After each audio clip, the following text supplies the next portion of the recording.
Iran సైనిక సామర్థ్యాలను పూర్తిగా నిర్వీర్యం చేసేందుకు ఇజ్రాయెల్ అమెరికాలు వరుసగా 8వ రోజు దాడులు జరుపుతున్నాయి. బాలిస్టిక్ క్షిపణి లాంఛర్లు, డ్రోన్లు యుద్ధ నౌకల లక్ష్యంగా విరుచుకుపడుతున్నాయి. ఇరాన్ రెవల్యూషనరీ గార్డ్ కోర్కు చెందిన కార్యాలయాలు, కమాండ్ సెంటర్లను ధ్వంసం చేస్తున్నాయి. ఆపరేషన్ ఎపిక్ ఫ్యూరీలో భాగంగా గత 7 రోజుల్లో 3000కు పైగా లక్ష్యాలపై దాడులు చేపట్టామని యుఎస్ సెంట్రల్ కమాండ్ తెలిపింది. ఇక ముందు అవి కొనసాగుతాయని స్పష్టం చేసింది.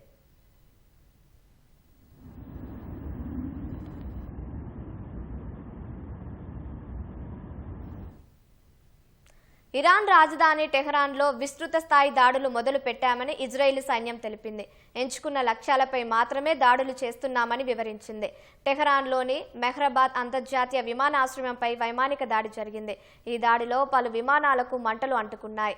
ఫలితంగా ఎయిర్పోర్ట్ సమీప ప్రాంతాల్లో దట్టమైన పొగ అలుముకుంది. ఈ నెల 4న కూడా మెహ్రబాద్ ఎయిర్పోర్టుపై ఇజ్రాయెల్ దాడి చేసింది.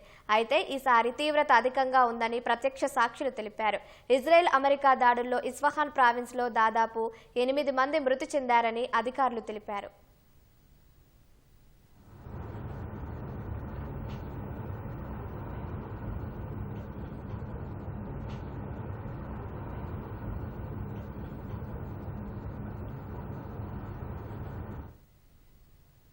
ఆపరేషన్ ఎపిక్ ఫ్యూరీలో భాగంగా గత వారం రోజుల్లో ఇరాన్లోని 3000కు పైగా లక్ష్యాలపై దాడులు చేపట్టామని యుఎస్ సెంట్రల్ కమాండ్ ఎక్స్లో వీడియో పోస్టు చేసింది.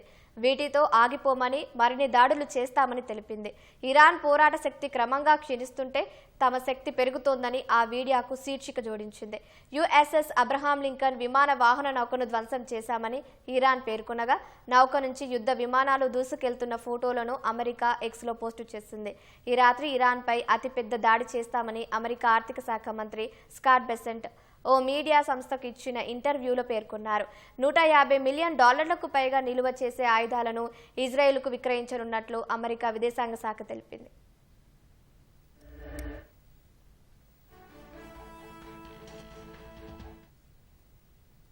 లెబనాన్లో హెజ్బుల్లా మిలిటెంట్ సంస్థపై ఇజ్రాయెల్ దాడులు కొనసాగుతున్నాయి. బెకాలోయ ప్రాంతంలో ఇజ్రాయెల్ జరిపిన వైమానిక దాడిలో 16 మంది మృతి చెందగా 36 మంది గాయపడ్డారు. సిరియా, లెబనాన్ సరిహద్దుల్లో ఇజ్రాయెల్ దళాలు, హెజ్బుల్లా మిలిటెంట్ల మధ్య ఘర్షణ జరిగినట్లు తెలిసింది.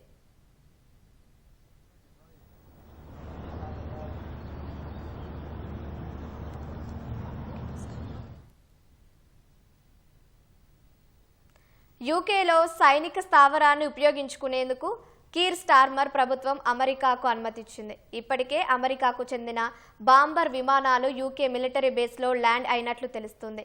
ఈ రాత్రికి ఇరాన్పై బాంబుల వర్షం కురిపిస్తామని అమెరికా హెచ్చరించిన నేపథ్యంలో తాజా పరిణామం ప్రాధాన్యం సంతరించుకుంది.